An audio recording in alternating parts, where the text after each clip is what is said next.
तो बच्चों आइए जल्दी से शुरू रिवाइज करते हैं हमारी कक्षा 10वीं का अध्याय जिसका नाम है व्रत। तो सबसे पहले हम यहाँ पे बात करेंगे कि व्रत होता क्या है। तो जब स्थिर बिंदुओं का समूह, जब स्थिर बिंदुओं को इस तरह से, जब हम किसी बिंदु को क्या करते हैं, उनका समूह बनाते हैं एक ही जगह पर ऐसे बिंदु को, तो वो जो एक समतल में जब स्थिर बिंदुओं का समूह बनता है तो जो आकृति बनती है उसको हम क्या बोलते हैं, व्रत बनता है।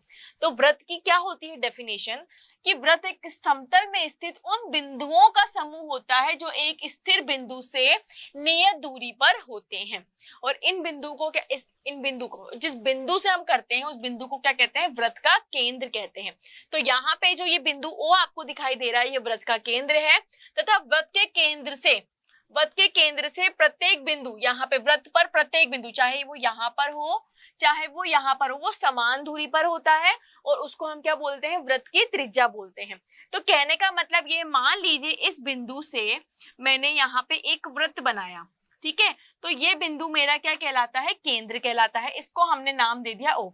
अब इस बिंदु से व्रत पे मैं कहीं पे भी व्रत के किसी भी पॉइंट पे पॉइंट खींचूं तो वो हमारी क्या कहलाती है, व्रत की त्रिज्या कहलाती है। और सारी, चाहे इस बिंदु व्रत के केंद्र से यहाँ पे मैं लाइन ड्रॉ करूं, चाहे यहाँ पे करूं, चाहे यहाँ पे करूं, वो सारी क्या कहलाएंगी, त्रिज्याएं कहलाएंगी। और ये सब आपस में क्या होती हैं, बराबर केंद्र होती हैं। तो व्रत के केंद्र को मुख्यतः ओ से तथा त्रिज्या को आर से दर्शाते हैं और व्रत को कैसे लिखते हैं, सी ओ आर से प्रदर्शित करते हैं। यहाँ तक हम सबको पता है व्रत के बारे में। व्रत का व्यास क्या होता है, व्रत के केंद्र से होकर जाने वाली रेखा, यानी कि व्रत के केंद्र से, यहाँ पे आप देखिए ये व्रत का केंद्र ओ है और व्रत के केंद्र से जो जाने वाली रेखा होती है वो व्रत को दो बिंदुओं पे मिलती है।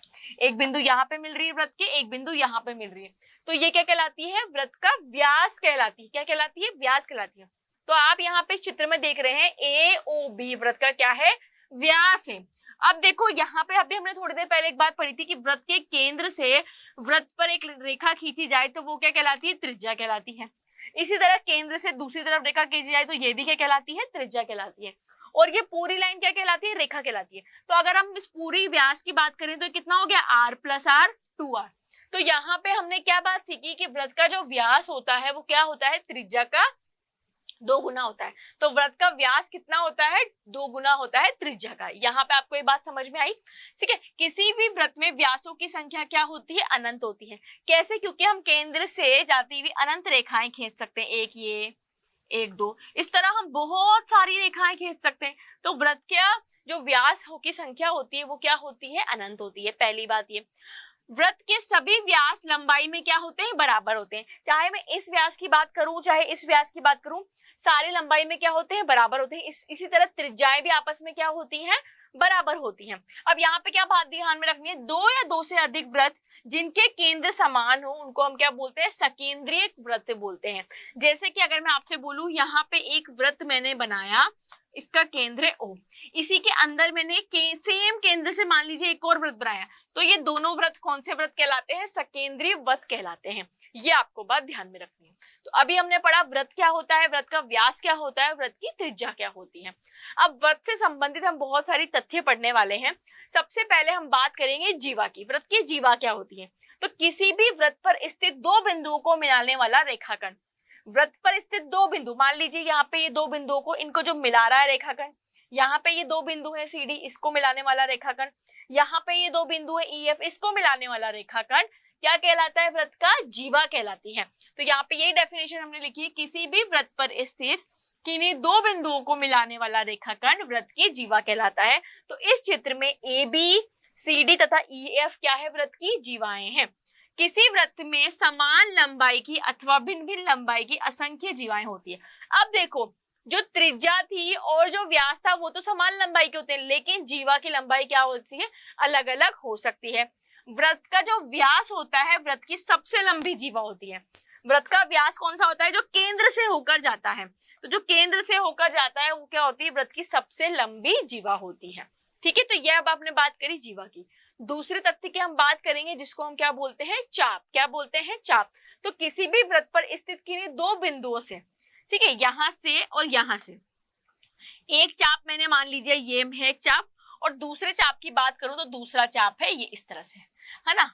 तो वृत्त के किन्हीं दो बिंदुओं पर स्थित वृत्त को दो भागों में बंट जाता है। तो यहाँ से अगर मैं बात करूं तो वृत्त कितने भागों में बंट गया, दो भागों में बंट गया, एक ये वाला भाग और एक दूसरा वाला भाग। तो इसको हम क्या बोलते हैं, प्रत्येक भाग को, इस वाले भाग को क्या बोलेंगे हम, चाप बोलेंगे। इसी तरह इस वाले भाग को भी हम क्या बोलेंगे, चाप बोलेंगे।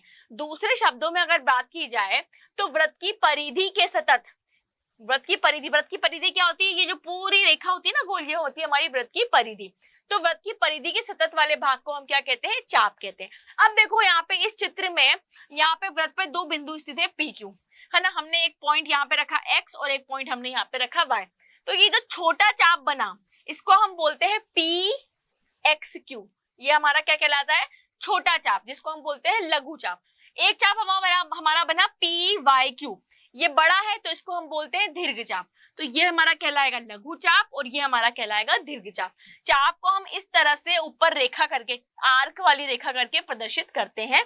इंग्लिश में इसको माइनर आर्क और इसको क्या बोलते हैं, मेजर आर्क बोलते हैं। तो ये बात की हमने चाप की। अब हम बात करते हैं अर्धवृत्त क्या होता है। तो वृत्त का जब व्यास होता है ना, वो क्या करता है, वृत्त को दो बराबर भागों में विभाजित करता है। एक हो गया हमारा ऊपर वाला भाग और एक हो गया हमारा नीचे वाला भाग। तो जो ऊपर वाला भाग होता है वो हमारा क्या कहलाता है, प्रत्येक भाग, एक ऊपर वाला और एक नीचे वाला, वो क्या कहलाता है, अर्धवृत्त कहलाता है। तो यहाँ हमने वृत्त के व्यास से वृत्त को दो भागों में बांटा, एक ऊपर वाला रह गया और एक नीचे वाला। तो ये जो प्रत्येक भाग है, ये जो एक भाग है हमारा क्या कहलाता है, अर्धवृत्त कहलाता है। तो यहाँ पे ए एक्स बी एक क्या है, अर्धवृत्त है, और ए ओ बी वृत्त का क्या है, व्यास है। ओ ए तथा ओ बी वहां पे क्या है, त्रिज्या है।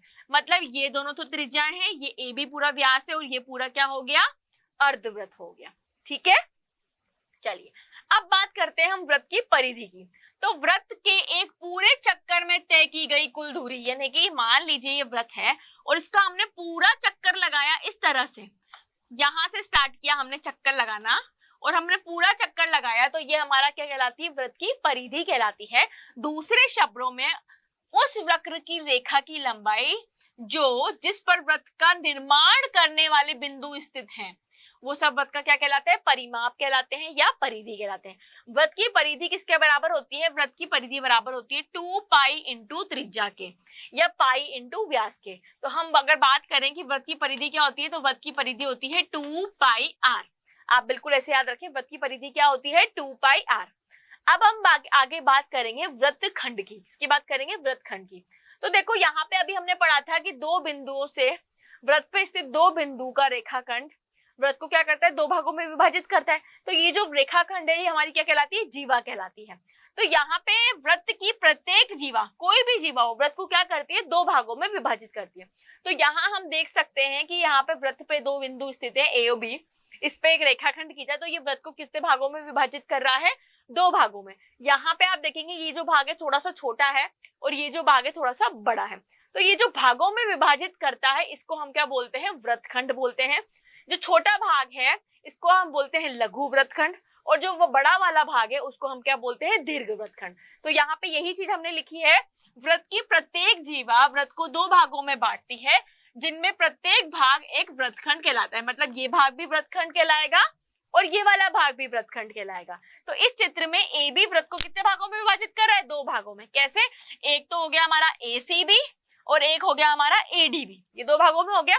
तो बड़ा वाला चाप कौन सा हमारा कहलाएगा, दीर्घ वृत्तखंड कहलाएगा, और छोटा वाला जो चाप है वो हमारा क्या कहलाएगा, लघु वृत्तखंड कहलाएगा। ठीक है, यहाँ पे आई बात समझ में। वृत्तखंड के बाद हम बात करेंगे त्रिज्या खंड की। किसकी बात करेंगे, त्रिज्या खंड की। तो देखो वृत्त के किसी चाप, अभी हमने बात की थी कि ये चीज क्या होती है, हमारी चाप कहलाती है, तथा उसके अंत्य बिंदु से जाने वाली त्रिज्या। मान लीजिए ये एक चाप है, इसको अपने शब्दों में देखते हैं, ये एक चाप है, ठीक है। अब यहाँ पे चाप बिंदु ए और बिंदु बी से बना, तो इसको हमने किससे मिला दिया, वृत्त के केंद्र से मिला दिया।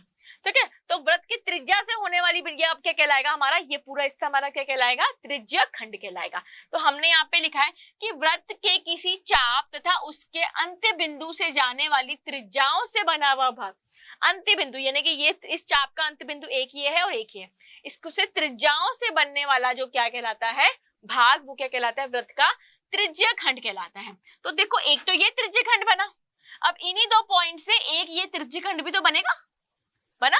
तो यहाँ पे इसमें इस चित्र में कितने त्रिज्या खंड बने, दो। एक तो बना ओ ए एक्स बी, ठीक है, दूसरा क्या बना, ओ ए वाई बी, दो त्रिज्यखंड बने। ये जो भाग है छोटा है इसको, इसलिए हम इसको क्या बोलेंगे, लघु त्रिज्यखंड। ये वाला भाग बड़ा है, इसको हम क्या बोलेंगे, दीर्घ त्रिज्यखंड। आई यहां से बात समझ में। तो अभी तक हमने क्या क्या पढ़ा, जीवा पढ़ी, ठीक है, उसके बाद हमने क्या पढ़ा, वृत्तखंड पढ़ा, हमने पढ़ा चाप, और फिर हमने पढ़ा त्रिज्यखंड, और हमने पढ़ा था परिधि क्या होती है। ठीक है, इसके बाद हम बात करते हैं छेदक रेखाएं की। क्या बात करेंगे, छेदक रेखा की, यानी कि जो वृत्त को दो भागों में काटती हुई आगे निकल जाती है। तो ऐसा रेखाखंड जो किसी वृत्त को दो अलग अलग बिंदुओं पर काटती है। देखो यहाँ पे एक रेखाखंड खींचा, तो यहाँ पे ये वृत्त को दो भागों में, दो बिंदुओं पर काटती है, एक बिंदु M पर और एक बिंदु N पर। तो ये जो रेखा कहलाएगी, अब ये रेखाखंड नहीं कहलाएगी, अब ये क्या कहलाएगी, छेदक रेखा।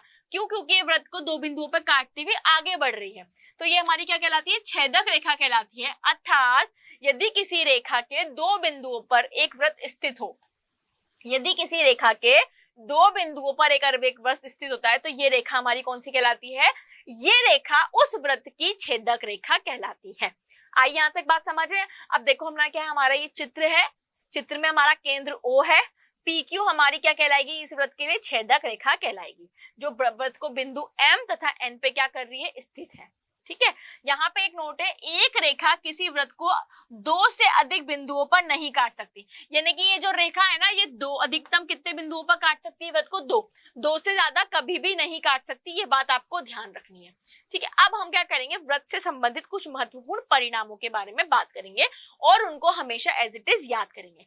पहला परिणाम, वृत्त के केंद्र से जीवा पर डाला गया लंब जीवा को समद्विभाजित करता है। इससे क्या मतलब हुआ, पहले तो हमने बनाया एक वृत्त, इसका केंद्र है O, मान लीजिए ये हमारी जीवा है AB। अब वृत्त के केंद्र से जीवा पर डाला गया लंब, मान लीजिए जीवा पर डाला गया लंब ये इस तरह से, तो ये क्या कहलाता है, समद्विभाजित करता है। तो ये इसको कितने भागों में समद्विभाजित करता है, दो भागों में। ये हमारा पहला पॉइंट हो गया।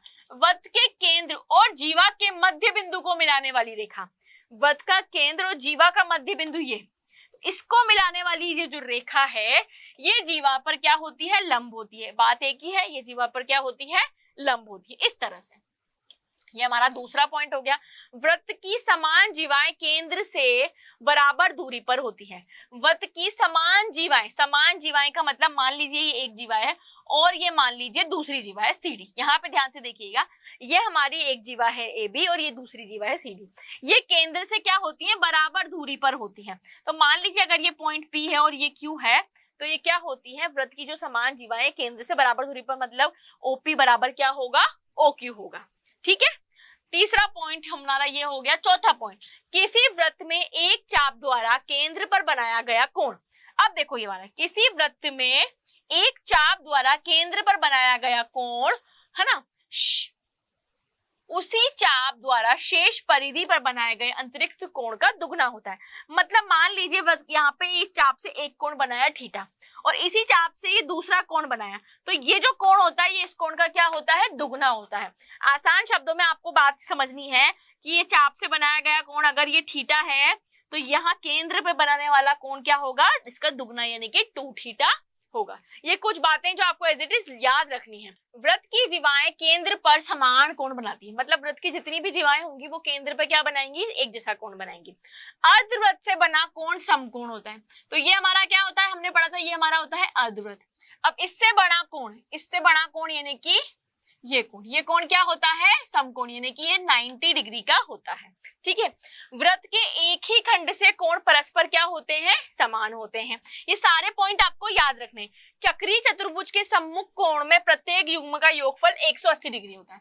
अब ये हमारा क्या हुआ, सर्कल, और इसके अंदर ये क्या हुआ, चतुर्भुज। तो ये हमारा कहलाता है चक्रीय चतुर्भुज, और इसके सम्मुख कोणों का, यानी कि इन दोनों कोणों का योगफल क्या होता है, 180 डिग्री। यानी कि ये कोण और ये कोण, इन दोनों कोणों का योगफल कितना होगा, 180 डिग्री होगा। दो वृत्त परस्पर दो बिंदुओं पर प्रतिच्छेद करते हैं तो उसके केंद्र उभयनिष्ठ जीवा के लंब समद्विभाजक पर स्थित होते हैं। तो ये कुछ पॉइंट है जो आपको बिल्कुल याद रखने हैं। ये आपके प्रश्नों को सॉल्व करने में क्या आएंगे, काम आएंगे। चलिए, अब तक हमने पढ़ा व्रत के बारे में कुछ महत्वपूर्ण जानकारियां जो हमको एज इट इज लर्न रखें। हमने पढ़ी छेदक रेखा। अब हमारे पास जो बहुत इंपॉर्टेंट है वो हम पढ़ेंगे स्पर्श रेखा, और स्पर्श रेखा और छेदक रेखा के बीच क्या अंतर है वो भी मैं आपको यहाँ पे बताऊंगी। तो क्या होती है व्रत की स्पर्श रेखा? आप देखो, सबसे पहले इसको समझने के लिए हम क्या करते हैं, एक तल पे, एक समतल में एक रेखाखंड लेते हैं ए बी और एक लेते हैं व्रत। अब हम क्या करेंगे, इनकी संभावनाओं के बारे में बात करेंगे कि क्या क्या स्थिति हो सकती है। तो हम बात करते हैं पहली स्थिति, एक व्रत तथा एक रेखा में कोई उभयनिष्ठ बिंदु नहीं है, मतलब ये व्रत को कहीं पे भी टच नहीं कर रही है। एक स्थिति क्या होती है कि भाई हमने एक रेखाखंड ले लिया और एक व्रत ले लिया, ये इस रेखाखंड इस व्रत को कहीं भी टच नहीं कर रहा है, तो इस स्थिति में रेखा ए बी को व्रत के सापेक्ष अप्रतिच्छेदी रेखा यानी कि नॉन इंटरसेक्टिंग लाइन कहते हैं। क्यों? क्योंकि ये व्रत को प्रतिच्छेद कर ही नहीं रही। तो ये एक हो गई पहली स्थिति। दूसरी स्थिति क्या होती है, जब व्रत और रेखा में दो उभयनिष्ठ बिंदु हो। दो उभयनिष्ठ बिंदु का मतलब यहाँ इस तरह से एक रेखाखंड है ए बी। इस स्थिति में क्या होता है, रेखाखंड ए बी जो है व्रत को दो बिंदुओं पर काटता है, बिंदु P और बिंदु Q पर। तो इसको अभी हमने पढ़ा था कि अगर कोई रेखाखंड व्रत को दो बिंदुओं पर काटे तो वो क्या कहलाता है, छेदक रेखा कहलाती है। ये हमारी दूसरी स्थिति हो गई। ठीक है, तीसरी स्थिति क्या होती है कि अगर व्रत का रेखाखंड इस तरह से केवल एक उभयनिष्ठ बिंदु, यानी कि जो रेखाखंड ए बी है वो व्रत को सिर्फ बिंदु P पर स्पर्श करता हुआ निकल जाए इस तरह से, तो ये हमारी कौन सी रेखा कहलाती है, स्पर्श रेखा कहलाती है। इसको टेंजेंट बोलते हैं। स्पर्श रेखा और छेदक रेखा में क्या डिफरेंस हुआ कि छेदक रेखा जो है व्रत को दो बिंदुओं पर काटती हुई निकल जाती है इस तरह से। ये रेखाखंड है ए बी, ये इस व्रत को दो बिंदुओं पर काटते हुए निकल गया, कौन से बिंदु P Q। तो ये हमारी हो गई कौन सी रेखा, ये हमारी कहलाएगी छेदक रेखा। कौन सी रेखा कहलाएगी, छेदक रेखा। और स्पर्श रेखा क्या करती है कि व्रत को एक बिंदु पर स्पर्श करती हुई निकल जाती है, यानी कि इन दोनों के बीच का जो उभयनिष्ठ बिंदु होता है वो एक होता है। तो आई बात समझ में, छेदक रेखा और स्पर्श रेखा के बीच अंतर समझ में आया। ठीक है, ये तीन स्थितियां होती है, इसके अलावा कोई और स्थिति नहीं होती है। अब हम पढ़ेंगे स्पर्श रेखा क्या होती है। तो व्रत को केवल एक बिंदु पर प्रतिच्छेद करने वाली रेखा व्रत की क्या कहलाती है, स्पर्श रेखा कहलाती है। मान लीजिए रेखाखंड CD है और एक रेखाखंड AB है, ये व्रत को यहाँ पे स्पर्श करी बिंदु P पर और ये व्रत को बिंदु Q पर स्पर्श करी, तो ये CD और AB हमारी क्या कहलाएंगी, स्पर्श रेखाएं कहलाएंगे। अर्थात ऐसी रेखा जिनका केवल एक बिंदु किसी व्रत पर स्थित होता है उसे व्रत की क्या कहते हैं, स्पर्श रेखा कहते हैं। अब यहाँ पे अगर हम इस चित्र की बात करें तो इस चित्र में केंद्र क्या है, O है, और दो स्पर्श रेखाएं जा रही है, कौन कौन सी, AB तथा CD, जिनके बिंदु P और Q व्रत पर स्थित है। कोई रेखा किसी व्रत को जिस बिंदु पर स्पर्श करती है, मान लीजिए ये रेखा व्रत को बिंदु P पर स्पर्श कर रही है और ये वाली रेखा जो है बिंदु Q पर स्पर्श कर रही है, तो इन बिंदु को हम क्या कहते हैं, इन बिंदु को हम कहते हैं स्पर्श बिंदु।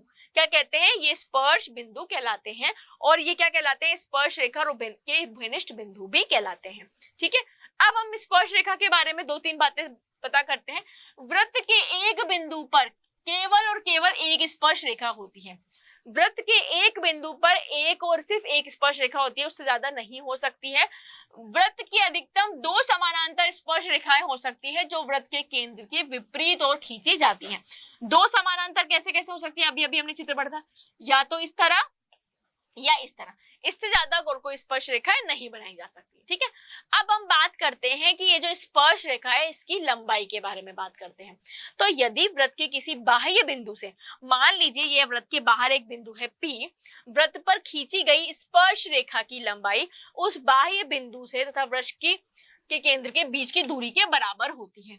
किसके बराबर होती है, बाह्य बिंदु तथा व्रत स्पर्श रेखा के स्पर्श बिंदु के बीच की दूरी आपस में क्या होती है, बराबर होती है। उसको निकालने का तरीका क्या होता है वो हम देखते हैं। इस चित्र में O हमारा क्या है, केंद्र है, बाह्य बिंदु हमारा क्या है, P है, और स्पर्श बिंदु हमारा क्या है, Q है, और PQ हमारी क्या है, स्पर्श रेखा है। तो हम जानते हैं कि व्रत के केंद्र, व्रत के स्पर्श बिंदु Q से होकर जाने वाली त्रिज्या, ये हमारी क्या कहलाती है, त्रिज्या कहलाती है। ये इस पे क्या होती है, लंब होती है, यानी कि ये हमारे कितने डिग्री का कोण बना रही है, 90 डिग्री का कोण बना रही है। तो ये तो यहाँ पे अगर मैं बात करूं OQP की, तो ये कौन सा त्रिभुज बनाएगी, समकोण त्रिभुज बनाएगी, यानी कि ओ क्यू पी का मान किसके बराबर होगा, 90 डिग्री के बराबर होगा। तो अगर ये समकोण त्रिभुज है तो समकोण त्रिभुज की एक प्रमेय सबको पता है, जिसको हम क्या बोलते हैं, पाइथागोरस प्रमेय। तो हम इस त्रिभुज में कौन सी प्रमेय लगाएंगे, पाइथागोरस प्रमेय। तो समकोण त्रिभुज ओ क्यू पी में पाइथागोरस प्रमेय से कर्ण का स्क्वायर बराबर क्या होता है, लंब का स्क्वायर प्लस आधार का स्क्वायर। तो यहाँ पे कर्ण हमारा क्या है, वो स्पर्श रेखा, ठीक है, कर्ण हमारा क्या है, स्पर्श रेखा, ये हमारा कर्ण है। कर्ण हमारा क्या हो गया, इसके सामने वाली, सॉरी स्पर्श रेखा नहीं होगी, 90 डिग्री के सामने वाली, यानी कि कर्ण हमारा हो गया ओपी का स्क्वायर। लंब हमारा क्या हो गया, जो सेंटर से हमने उस पर त्रिज्या हमारी ओ क्यू का स्क्वायर, प्लस आधार हमारा क्या हो गया, पी क्यू का स्क्वायर। तो यहाँ पे वृत्त के केंद्र से बाह्य बिंदु की दूरी बराबर वृत्त की त्रिज्या का स्क्वायर प्लस वृत्त के बाह्य बिंदु से वृत्त पर खींची गई स्पर्श रेखा की लंबाई। तो आसान शब्दों में हम क्या कहेंगे, अगर हमें वृत्त की ये ज्ञात करनी है तो क्या कहेंगे हम, ये यहाँ पे इसकी स्पर्श ओपी का स्क्वायर बराबर ओ क्यू का स्क्वायर प्लस पी क्यू का स्क्वायर। अब इनमें से अगर आपको कोई भी एक घटक दिया होगा तो आप तीसरा घटक आराम से निकाल सकते हो। तो यहाँ पे यही दिया हुआ है, यदि किन्हीं दो पदों का मान ज्ञात हो तो हम सूत्र की सहायता से तीसरी अज्ञात राशि का मान ज्ञात कर सकते हैं। तो आपने यहाँ पे क्या सीखा कि वृत्त की स्पर्श रेखा की लंबाई कैसे ज्ञात कर सकते हैं, ठीक है। अब हम क्या करते हैं, इस पे एक छोटी सी प्रमेय है, सबसे पहले वो करते हैं जो बहुत सारी बार आपसे क्या कर दी जाती है, एग्जाम में पूछ ली जाती है। क्या कहती है ये प्रमेय, सबसे पहले ध्यान से सुनना, वृत्त के किसी बिंदु पर स्पर्श रेखा स्पर्श बिंदु से होकर जाने वाली त्रिज्या पर लंब होती है। यानी कि ये जो स्पर्श रेखा है, सबसे पहली बात हमारे यहाँ पे एक्स वाई क्या है, एक स्पर्श रेखा है, उसका जो स्पर्श बिंदु है पी, वो क्या होता है, त्रिज्या पर लंब होता है। यानी कि ये जो ओपी है वो इस पे क्या है, लंब है, यानी कि ओपी क्या है, लंब। यानी कि आपको क्या सिद्ध करना है कि जो ओपी है वो क्या है, लंब है, किस पर, एक्स वाई पर। ये आपको सिद्ध करना है। आपको दिया हुआ क्या है कि केंद्र ओ, वृत्त की स्पर्श रेखा है एक्स वाई, जिसका स्पर्श बिंदु है पी, मतलब पी से होकर जाने वाली त्रिज्या ओपी क्या होती है, इस पर लंब होती है। अब हम क्या करेंगे, इसको सिद्ध करने के लिए एक छोटी सी रचना करेंगे। हम क्या करते हैं, हम स्पर्श रेखा एक्स वाई पर स्पर्श बिंदु P के अतिरिक्त एक और बिंदु बना लेते हैं। एक स्पर्श बिंदु हमारा ये P है, इसके अतिरिक्त हमने एक और बिंदु बना लिया Q, और अब हम इसको Q को किससे मिलाते हैं, O से। तो OQ को मिलाते हैं तो ये वृत्त को किस पे काटता है, बिंदु R पर काटता है। तो जैसे हमने इस OQ को मिलाया तो ये जो बिंदु R है इस वृत्त को यहाँ पे काट रहा है।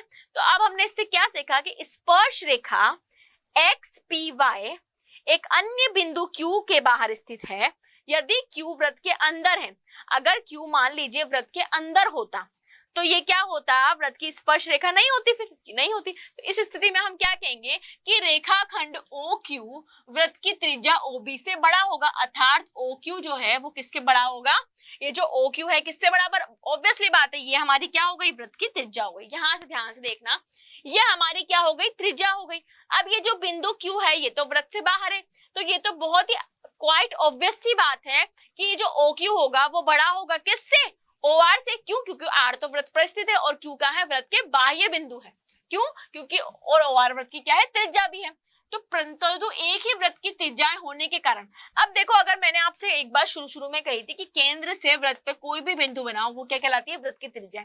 तो यहाँ OR भी वृत्त की त्रिज्या होगी और OP भी एक तरह से क्या होगी, वृत्त की त्रिज्या होगी। तो हम यहाँ पे क्या लिख सकते हैं कि OR बराबर OP। तो यहाँ पे हमने इसको दिया समीकरण 1 और इसको हमने दे दिया समीकरण 2।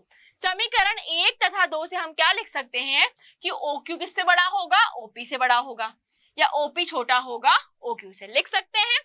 इस प्रकार हमने क्या सिद्ध किया कि वृत्त की त्रिज्या OP उन सभी रेखाखंडों से छोटी होगी, उन सभी रेखाखंडों से छोटी होगी जो वृत्त के केंद्र O से स्पर्श रेखा XY के किसी भी बिंदु पर खींची जाती हो। मतलब ये जो OP रेखाखंड होगा ये सबसे छोटा होगा, चाहे आप यहाँ कोई रेखाखंड खींचो, चाहे यहाँ खींचो, स्पर्श रेखा कितनी भी रेखाएं खींचो वो सबसे क्या होगा, छोटा होगा। यानी कि OP जो है सबसे छोटी रेखा होगी।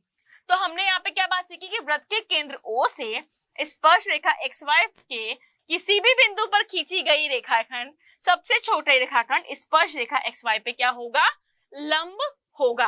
अर्थात हमने क्या सिद्ध कर दिया कि जो OP होगा वो स्पर्श रेखा XY पर क्या होगा, लंब होगा। यही हमें सिद्ध करना था और यही हमने सिद्ध कर दिया।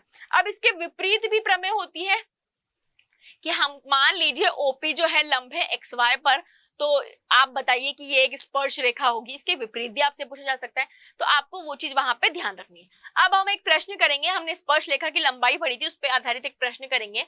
एक बिंदु P वृत्त के केंद्र से 15 सेंटीमीटर की दूरी पर है, तो यानी कि ये वृत्त का केंद्र हुआ O और ये वृत्त बाह्य बिंदु है P, इसकी लंबाई क्या है 15 सेंटीमीटर है तथा वृत्त की त्रिज्या जो है वो कितनी है 5 सेंटीमीटर है। बिंदु P से वृत्त पे खींची जाने वाली स्पर्श रेखा की लंबाई बताओ, यानी कि ये जो स्पर्श रेखा है इसकी लंबाई हमको ज्ञात करनी है। तो मान लेते हैं हम, माना स्पर्श रेखा की लंबाई AP बराबर x, हमने ये मान लिया। अब हमें क्या पता है कि यहाँ केंद्र से इस पे स्पर्श रेखा पे डाला गया लंब क्या होता है, ये लंब होता है, तो हम क्या लिख सकते हैं, त्रिभुज OAP में समकोण त्रिभुज, हम यहाँ क्या लिखेंगे समकोण त्रिभुज। अभी हमें पता है कि ये समकोण, क्योंकि कितने डिग्री का होता है 90 डिग्री का होता है, अभी हमने प्रमेय पढ़ी थी। तो समकोण त्रिभुज OAP में पाइथागोरस प्रमेय के अनुसार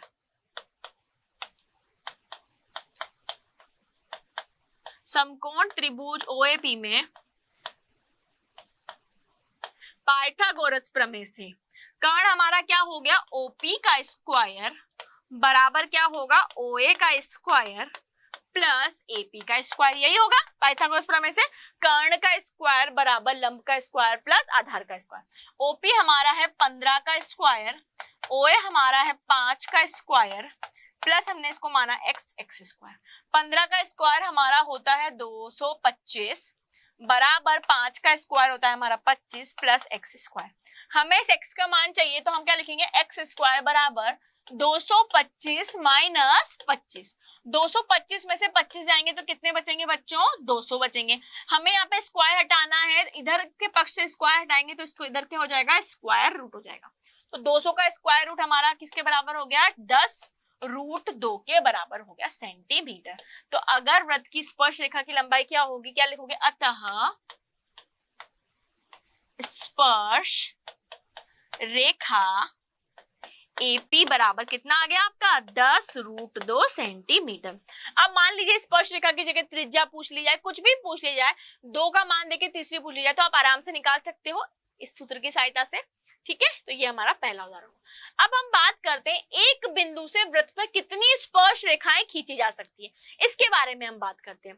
तो बिंदु, किसी भी बिंदु से वृत्त पर खींची जा सकने वाली स्पर्श रेखाओं की संख्या वृत्त के सापेक्ष बिंदु की स्थिति पर निर्भर करती है, कि वो बिंदु कहाँ स्थित है उस पर निर्भर करेगी। तो हम यहाँ पे 3-4 स्थितियां पढ़ेंगे। पहली स्थिति, अगर जो बिंदु है वो वृत्त के अंदर स्थित हो, इस तरह से मान लीजिए बिंदु वृत्त के अंदर P स्थित है, तो कितनी रेखाएं खींची जा सकती है, यदि बिंदु P वृत्त के अंदर स्थित है तब बिंदु P से होकर जाने वाली कोई भी रेखा वृत्त को किसी भी बिंदु पर काट सकती है। इस प्रकार वृत्त के अंदर स्थित किसी भी बिंदु से वृत्त पर कोई स्पर्श रेखा नहीं खींची जाएगी, क्योंकि ये वृत्त के अंदर है। तो स्पर्श रेखा कैसे खींचेंगे, वृत्त के अंदर से आप कोई भी रेखा खींचो तो वो वृत्त को कितने भागों में प्रतिच्छेदित करेगी, 2 भागों में, 2 बिंदुओं पर प्रतिच्छेद करेगी, क्योंकि वृत्त के अंदर है बिंदु। और जब वृत्त को 2 बिंदुओं पर प्रतिच्छेद करेगी तो क्या ये स्पर्श रेखा कहलाएगी, नहीं। कौन सी रेखा कहलाएगी, ये छेदक रेखा कहलाएगी। तो अगर बिंदु P वृत्त के अंदर स्थित है तो कोई भी स्पर्श रेखा बनाना संभव नहीं है। कब, जब बिंदु कहाँ है, वृत्त के अंदर स्थित है।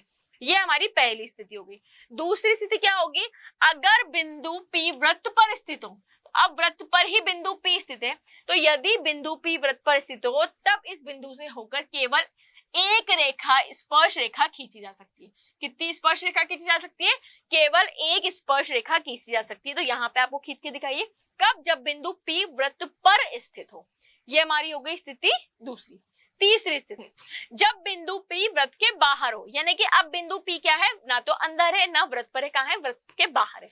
यदि बिंदु P वृत्त के बाहर स्थित है तब बिंदु P से वृत्त पर 2 स्पर्श रेखाएं खींची जा सकती है, एक तो ऐसे और एक, यहाँ पे हमने नाम दे दिया T1 T2। अतः वृत्त के बाहर स्थित किसी बिंदु से जाने वाली केवल और केवल कितनी स्पर्श रेखाएं हो सकती है? 2 स्पर्श रेखाएं हो सकती हैं। ये हमारी तीसरी स्थिति। तो हमने टोटल कितनी स्थितियां पढ़ी? 3। पहली, अगर बिंदु P वृत्त के अंदर स्थित है तो कोई स्पर्श रेखा नहीं खींची जाएगी। दूसरी, अगर बिंदु P वृत्त पर स्थित है तो एक स्पर्श रेखा खींची जा सकती है। और तीसरा, बिंदु P अगर वृत्त के बाहर स्थित है तो 2 स्पर्श रेखाएं खींची जा सकती हैं। अब हमारे बाह्य बिंदु से अगर हम वृत्त पर स्पर्श रेखा खींचते हैं तो उसकी लंबाई, ठीक है, हमने 2 पॉइंट पढ़े थे, ठीक है, स्पर्श रेखा की लंबाई पढ़े थे। अब बाह्य बिंदु से वृत्त पे खींची गई स्पर्श रेखा की लंबाई हम पढ़ेंगे। हम जानते हैं कि बाह्य बिंदु P से वृत्त पर स्पर्श रेखा रेखाखंड की लंबाई P से वृत्त पर स्पर्श रेखा की लंबाई कहते हैं। ये हम सबको पता है, अभी हम पढ़ कर आए। यदि किसी बाह्य बिंदु से वृत्त पर 2 स्पर्श रेखा की जाए तो दोनों स्पर्श रेखाओं की लंबाई क्या होती है? बराबर होती है। मतलब आपसे बोला जाएगा ना PT1 बराबर क्या होगा? PT2 होगा। यह आपको एज इट इज याद रखना है कि अगर वृत्त के किसी बाह्य बिंदु से 2 स्पर्श रेखाएं खींची जाएंगी तो उनकी लंबाई क्या होगी? बराबर होगी। अब इस परिणाम को मैं एक प्रमेय से सिद्ध करके दिखाती हूँ। चलिए अब हम प्रमेय की बात करते हैं। किसी बाह्य बिंदु से वृत्त पर खींची गई स्पर्श रेखाएं समान लंबाई की होती हैं। अभी हमने पढ़ा था कि बाह्य बिंदु से वृत्त पर कितनी स्पर्श रेखाएं खींच सकते हैं? 2। तो यहाँ बाह्य बिंदु है A, इससे इस वृत्त पर 2 स्पर्श रेखाएं खींची गई। पहली है AP और दूसरी है AQ। अब बोल रहे हैं कि दोनों स्पर्श रेखाओं की लंबाई क्या होती है? बराबर। मतलब AP बराबर क्या हो गया? AQ हो गया। अब हम इसे सिद्ध करते हैं। तो सिद्ध करने के लिए हम छोटी सी रचना करते हैं कि इस बिंदु O को एक बार बिंदु A से मिलाते हैं, बिंदु O को बिंदु P से मिलाते हैं और बिंदु O को बिंदु Q से मिलाते हैं और ये सिद्ध करते हैं कि ये जो AP और AQ है स्पर्श रेखा की लंबाई क्या है? बराबर है। तो देखो अभी हमने एक प्रमेय पढ़ी थी कि स्पर्श रेखा वृत्त के किसी बिंदु पर स्पर्श रेखा उस बिंदु से होकर जाने वाली त्रिज्या पर क्या होती है? लंब होती है। अभी हमने पढ़ा था, क्या पढ़ा था? हम जानते हैं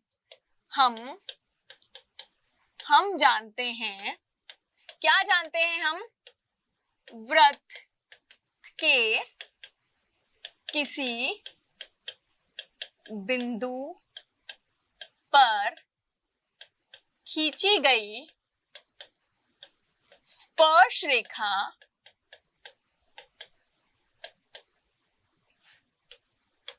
उस बिंदु से जाने वाली त्रिज्या, उस बिंदु से जाने वाली त्रिज्या पर क्या होती है? लंब होती है। ये अभी हमने पढ़ा था। अर्थात ये जो OP है ये लंब है किस पर? AP पर। इसी प्रकार ये OQ भी क्या होगा? ये OQ भी लंब होगा किस पर? AQ पर। ठीक है, तो ये इस पे लंब होगा, ये इस पे लंब होगा। तो एंगल OPA बराबर एंगल OQA का मान क्या होगा? 90 डिग्री होगा। इसे हमने दे दिया समीकरण 1। यहां तक कोई दिक्कत नहीं। अब हम क्या करेंगे? त्रिभुज OPA तथा त्रिभुज OQA में, ठीक है, इन दोनों त्रिभुज में हम देखते हैं। तो हमारे यहाँ पे OP और OQ क्या होंगे? बराबर होंगे। OP बराबर OQ। क्यों? क्योंकि ये दोनों क्या है? स्पर्श बिंदु पर लंब है। ये दोनों आपस में क्या होंगे? बराबर होंगे। ठीक है, OA बराबर OA। क्यों? क्योंकि ये उभयनिष्ठ भुजा है,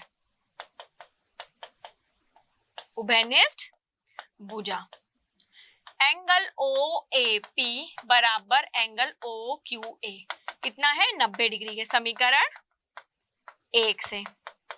ठीक है, तो समीकरण 1 से हमने ये लिखा। तो त्रिभुज OPA सर्वांगसम होगा त्रिभुज OQA के। कैसे? बाय RH, बाय RH से त्रिभुज क्या होंगे? सर्वांगसम होंगे। तो अगर ये दोनों त्रिभुज सर्वांगसम हैं तो बाय CPCT यानी कि corresponding part of corresponding side, ये बाकी की 2 भुजाएं भी क्या होंगी? AP और AQ भी क्या होंगी? बराबर होंगी। तो हमने क्या सिद्ध कर दिया? इससे हमने ये सिद्ध कर दिया कि वृत्त के किसी बाह्य बिंदु पर से वृत्त पर खींची गई स्पर्श रेखाओं की लंबाई क्या होती है? बराबर होती है। यही हमें सिद्ध करना था और ये हमने सिद्ध कर दिया। इति सिद्धम। ठीक है, ठीक है, अब हम वृत्त की स्पर्श रेखा से संबंधित कुछ महत्वपूर्ण परिणामों के बारे में पढ़ेंगे। पहला परिणाम क्या कहता है, यदि दो वृत्त एक दूसरे को अंतः तथा बाह्य स्पर्श करते हैं, देखिए यहाँ पे दो वृत्त, एक तो ये अंदर से स्पर्श कर रहे हैं और एक ये बाह्य से, तो उनका स्पर्श बिंदु दोनों वृत्तों के केंद्र को मिलाने वाली रेखा पर स्थित होता है। यानी कि अगर दो वृत्त एक दूसरे को अंतः यानी कि इस तरह स्पर्श कर रहे हैं और बाह्य यानी कि इस तरह, तो ये जो स्पर्श बिंदु होता है वृत्त को मिलाने वाली यानी कि वृत्त के केंद्र से मिलाने वाली रेखा पर स्थित होता है। पहला हमने तथ्य ये पढ़ा। दूसरा तथ्य हमारा क्या है कि वृत्त के दो बिंदुओं पर खींची गई स्पर्श रेखा का युग्म आपस में या तो समानांतर होता है या वृत्त के बाहर स्थित बिंदु पे एक दूसरे को प्रतिच्छेद करता है। यानी कि ये जो दो स्पर्श रेखाएं हमने खींची है और केंद्र से हमने तो ये क्या करेगी, केंद्र से बिंदु P पर इसको प्रतिच्छेद करेगा। तीसरा हमने पॉइंट क्या पढ़ा कि यदि वृत्त पर खींची गई दो स्पर्श रेखाएं परस्पर समानांतर हैं तो उनके स्पर्श बिंदुओं को मिलाने वाला रेखाखंड वृत्त का व्यास कहलाता है। स्पर्श बिंदुओं को मिलाने वाला रेखाखंड यानी कि ये स्पर्श बिंदु A और ये स्पर्श बिंदु B अगर हम इसको आपस में मिलाएं तो ये क्या कहलाएगा, वृत्त का व्यास कहलाता है। ठीक है, तीसरा पॉइंट, चौथा पॉइंट, यदि किसी बाह्य बिंदु से वृत्त पर दो स्पर्श रेखा खींची जाए तब वे केंद्र से बराबर कोण बनाती है, मतलब ये कोण और ये कोण क्या होगा, बराबर होगा। दूसरा, उनका बाह्य बिंदु तथा केंद्र को मिलाने वाली रेखा का रेखाखंड साथ में बराबर झुकाव होता है।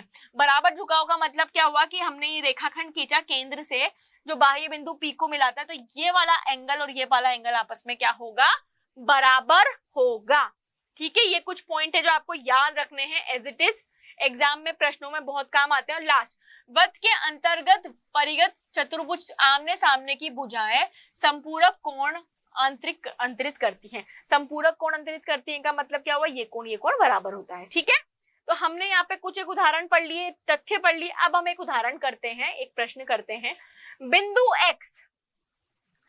x, ये वृत्त के बाहर कोई बिंदु x है, वृत्त पर दो स्पर्श रेखाएं खींचती है xa तथा xb। ठीक है, इसी वृत्त पर स्थित बिंदु, अब यहाँ पे एक बिंदु m खींचे है, जो स्पर्श रेखा xa तथा xb को बिंदु k तथा n पर क्या करता है, प्रतिच्छेद करता है। तो स्पर्श रेखा k और स्पर्श रेखा b k तथा n पर काटती है, तो सिद्ध करना है, क्या सिद्ध करना है, km प्लस mn बराबर होगा ak प्लस bn के, ये हमें सिद्ध करना है।